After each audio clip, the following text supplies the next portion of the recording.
Hello student, तो आज हम चैप्टर नंबर सेकंड के एमसीक्यू क्वेश्चन करने वाले हैं। हिस्ट्री की फर्स्ट बुक का सेकंड चैप्टर है ये। क्वेश्चन है आपका कि सम्राट अशोक के जो अभिलेख थे वो किस भाषा में थे। तो इनके जो अभिलेख थे वो दो लिपियों में पाए गए थे, एक तो खरोष्टी और एक ब्राह्मी। तो इसका जो ऑप्शन होगा वो ऑप्शन सी होगा, ए और बी दोनों। ठीक है। इसके बाद है कि अशोक के अभिलेख पढ़ने में किसको सफलता मिली थी। तो इनके जो अभिलेख थे वो जल्दी पढ़े नहीं गए थे। तो 1838 में क्या हुआ था, जो जेम्स प्रिंसेप थे उन्होंने ही इनके अभिलेखों को पढ़ पाया था, फिर इन्हीं को सफलता मिली थी। ठीक है। तो option number A. Third question है आपका कि अशोक के अभिलेख पढ़ने में कब सफलता मिली। तो वही 1838 में मिली थी, यानी कि ऑप्शन नंबर आपका ए है। उसके बाद है कि छठी शताब्दी ईसा पूर्व में कुल कितने महाजनपद थे। तो ऑप्शन नंबर आपका ए है, यानी कि 16। उस समय यानी छठी शताब्दी ईसा पूर्व के समय में 16 महाजनपद थे टोटल। उसके बाद है इन सभी महाजनपदों में सबसे शक्तिशाली महाजनपद कौन सा था, यानी कि 16 में तो सबसे ज़्यादा था आपका मगध। उसके बाद है कि मगध की जो राजधानी थी वो क्या थी। तो मगध की जो राजधानी थी वो थी आपकी राजगृह, यानी कि ऑप्शन नंबर आपका सी। उसके बाद है कि मगध का सबसे शक्तिशाली शासक कौन सा था। तो मगध का पूछा गया है, तो उस समय जो थे सबसे शक्तिशाली तो वो थे आपके ए, यानी कि अजातशत्रु। उसके बाद है कि काशी जनपद की राजधानी क्या थी, यानी कि जो काशी जनपद था आपका, इसकी राजधानी क्या थी। तो ऑप्शन नंबर ए है, यानी कि वाराणसी।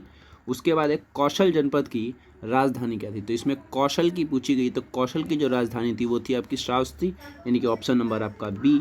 इसके बाद है कि वैशाली किस जनपद की राजधानी थी। तो जो वैशाली थी आपकी वो थी आपके वज्जी की। ठीक है। और 11th क्वेश्चन है आपका कि कुरु जनपद की राजधानी क्या थी। तो कुरु जनपद की जो राजधानी थी वो थी आपकी ऑप्शन नंबर ए, यानी कि इंद्रप्रस्थ। ठीक है। उसके बाद है आपका गांधार जनपद की राजधानी क्या थी। तो इसकी जो राजधानी थी वो थी आपकी तक्षशिला। 13th है कि अंग जनपद की राजधानी क्या थी। तो वो है आपकी चंपा। ठीक है। देखिए ये वही नाम है जो आपने महाभारत अगर आपने देखी होगी तो उस महाभारत में इन्हीं जनपदों के नाम आते हैं। ठीक है। तो सेकेंड चैप्टर पूरा का पूरा जो बेस्ड है वो आपके महाभारत के ऊपर ही है, इसीलिए इसमें ज़्यादातर जो नाम आए हैं आपके वो वहीं के, जैसे कि कुरु हो गया और ये आपका तक्षशिला और गांधार, ये सब वहीं के हैं। ठीक है। चलिए अगले क्वेश्चन पे चलते हैं।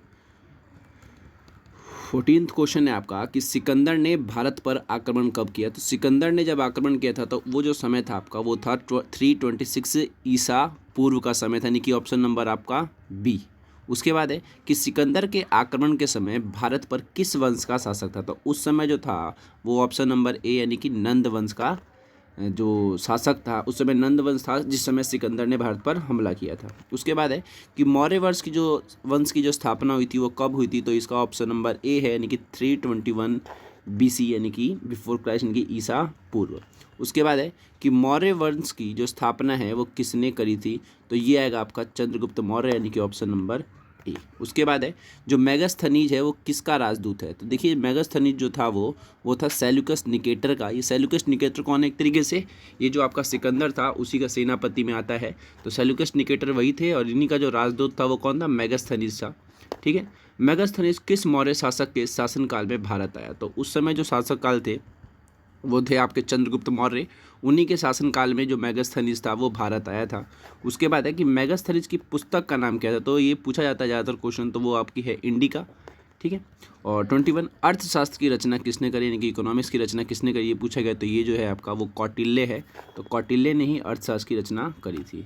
उसके बाद है मुद्रा राक्षस की रचना जो थी वो किसने करी थी, किसका पूछा गया है, मुद्रा राक्षस। तो इसका जो आंसर है आपका वो थोड़ा सा टिपिकल क्वेश्चन है, इसमें बच्चे बहुत ज़्यादा कंफ्यूज होते हैं कि आखिर इसका जो आंसर है वो क्या बनेगा।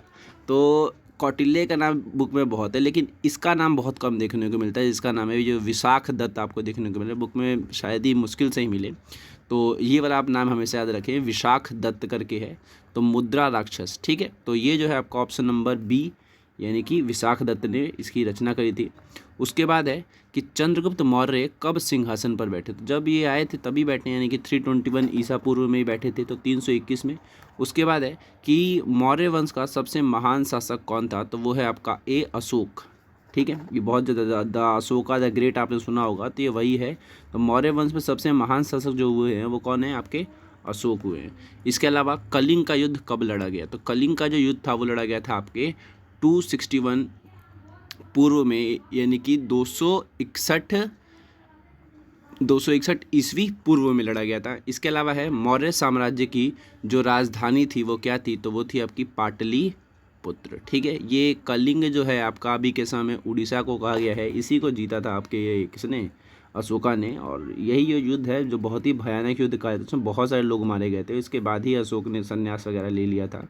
ठीक है, चलिए एक बार और इस वीडियो को देख लीजिएगा ताकि आपको ये क्वेश्चन पूरा अच्छी तरीके से याद हो जाए और चांसेस है एग्जाम में आने के। मिलते हैं फिर अगली वीडियो में। Bye bye.